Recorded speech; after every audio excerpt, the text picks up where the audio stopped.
Ya sekarang kan sebenarnya kalau kita bicara kemarin aja di tempat yang lama saja itu kan juga udah terganti kan, ya kan, ya kan masalah isu perubahan itu. Tapi kalau kami sendiri sangat komitmen ya kita ada perubahan dan perbaikan yang kita perjuangkan. Tentunya kan sebenarnya ini bisa sejalan dengan teman-teman koalisi yang ada saat ini. Karena kita kan sudah sampaikan bahwa apa yang baik dari pemerintahan Joko Widodo ya kita lanjutkan. Jadi kita nggak pernah bicara wah kita akan ganti semuanya, nggak ada itu. Mas AHY sendiri dalam pidato politiknya tanggal 14 Juli juga sudah menyampaikan itu.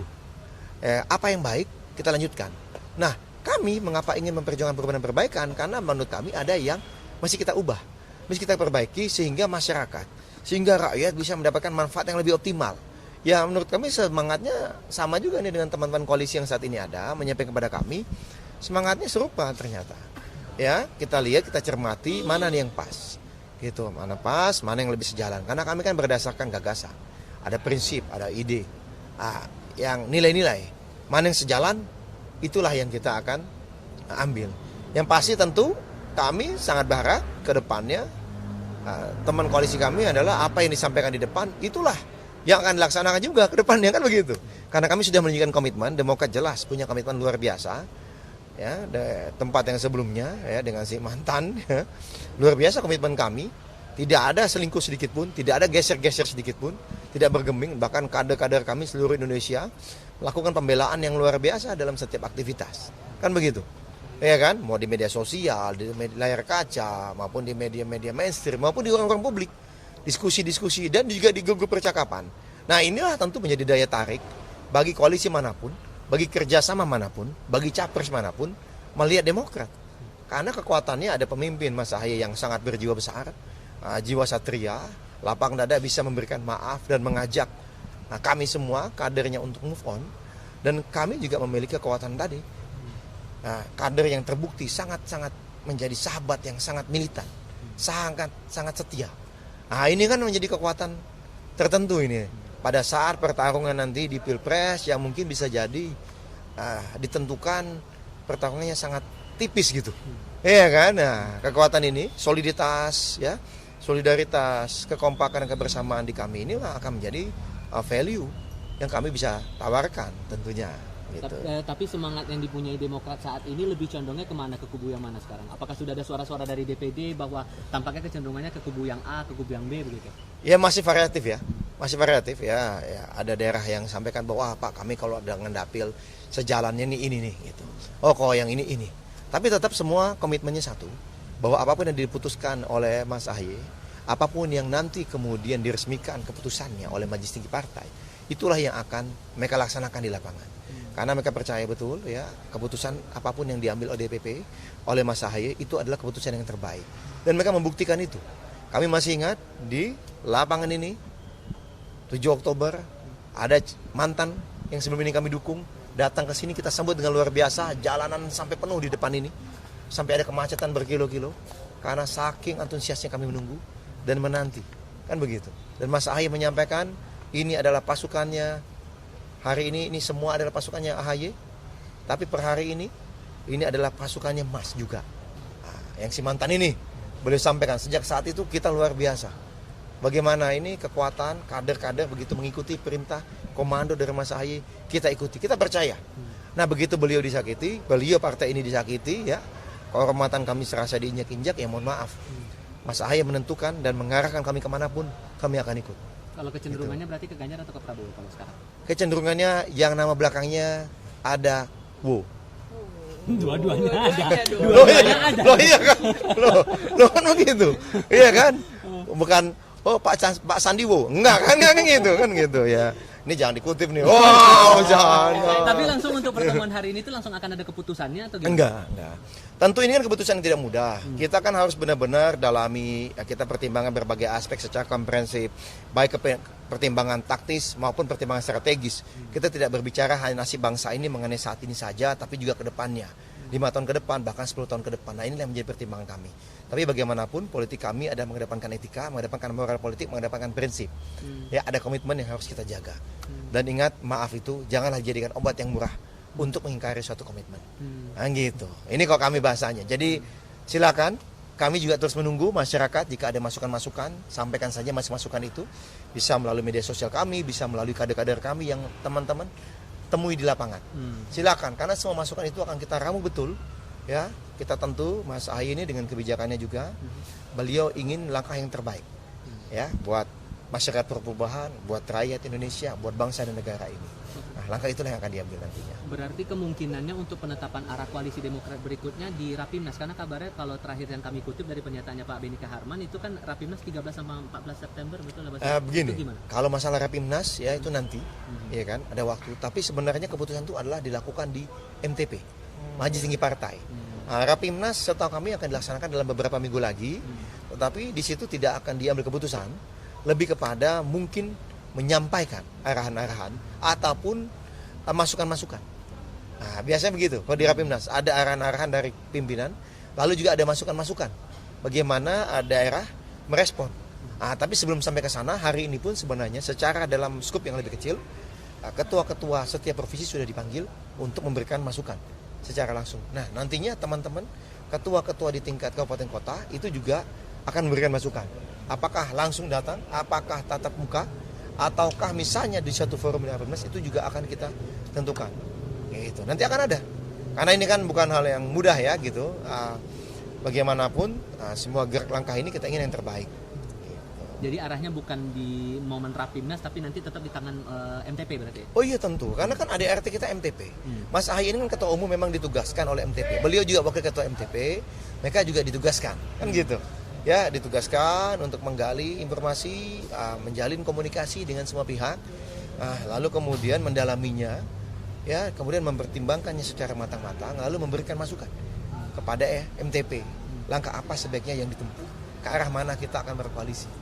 Gitu. Kalau untuk mau Rapimnas nanti itu berarti fokusnya akan ke arah mana kalau begitu? Kemungkinannya. Ya, doakan saja di Rapimnas sudah ada keputusan. Ya, kita doakan saja di Rapimnas sudah ada.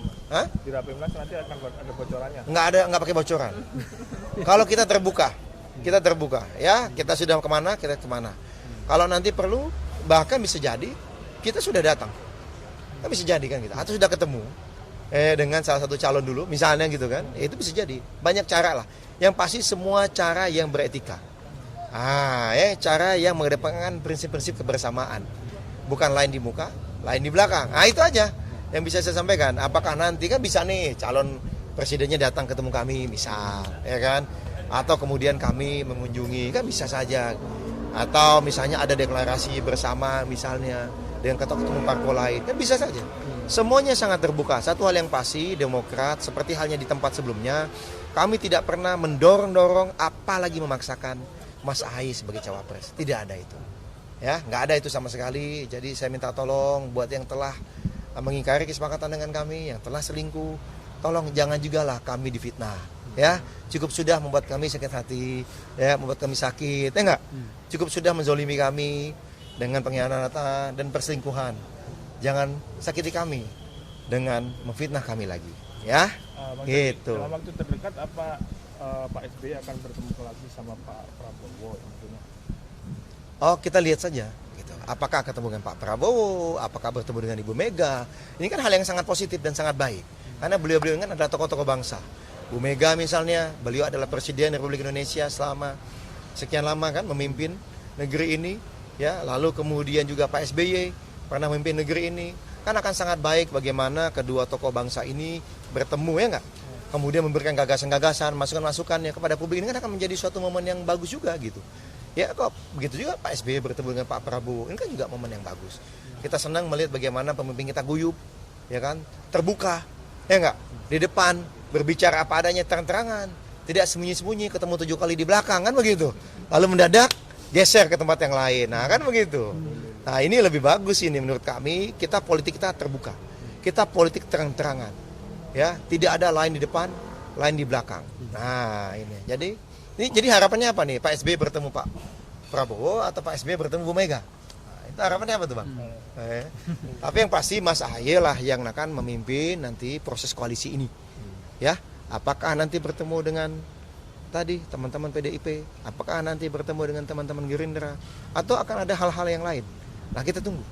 Gitu. Tapi sejauh ini kalau hubungan antara Pak SBY dengan Bu Megawati sendiri gimana? Kalau saya kutip pernyataannya Pak Benika Harman, Ibu Megawati tidak pernah jahat ke Demokrat dan SBY. Jadi sebetulnya kalau gambarannya hubungan antara Pak SBY dengan Bu Mega sendiri gimana? Itu juga disampaikan langsung, bukan hanya Pak Benika Harman. Pak SBY menyampaikan langsung. Ya, ada interview minggu lalu kalau kita lihat di salah satu stasiun televisi swasta yang nasional, itu Pak SBY juga menyampaikan, Bu Mega itu ya orangnya tidak pernah berlaku jahat terhadap Pak SBY, tidak pernah berlaku jahat kepada keluarga saya. Begitu beliau sampaikan.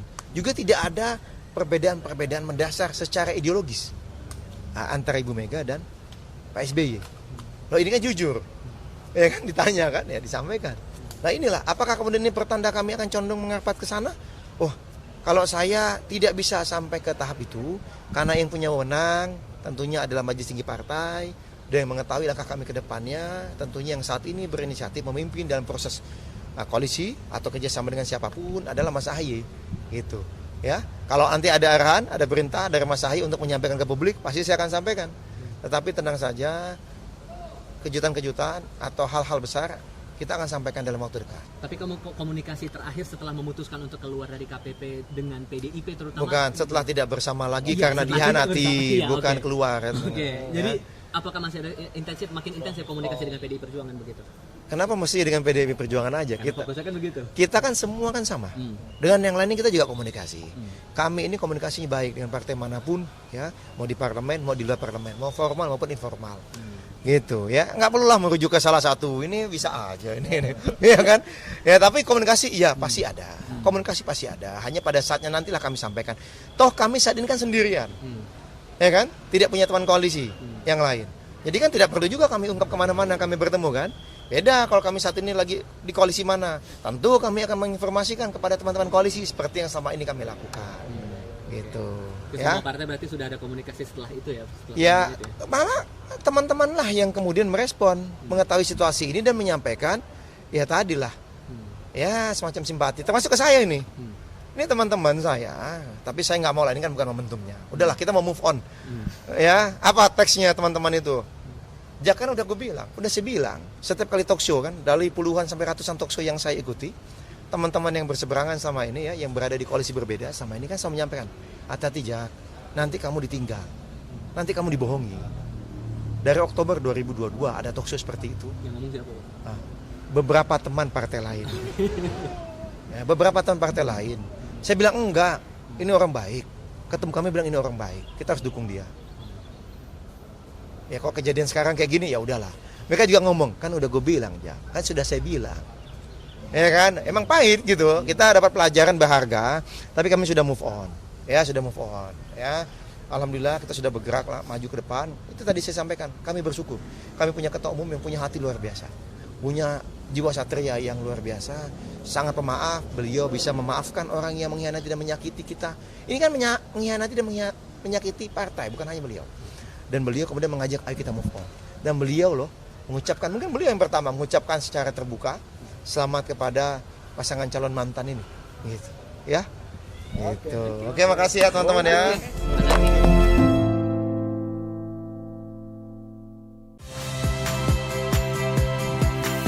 Saya Ihsan Sitorus. Saksikan program-program Kompas TV melalui siaran digital, pay TV dan media streaming lainnya. Kompas TV, independen, terpercaya.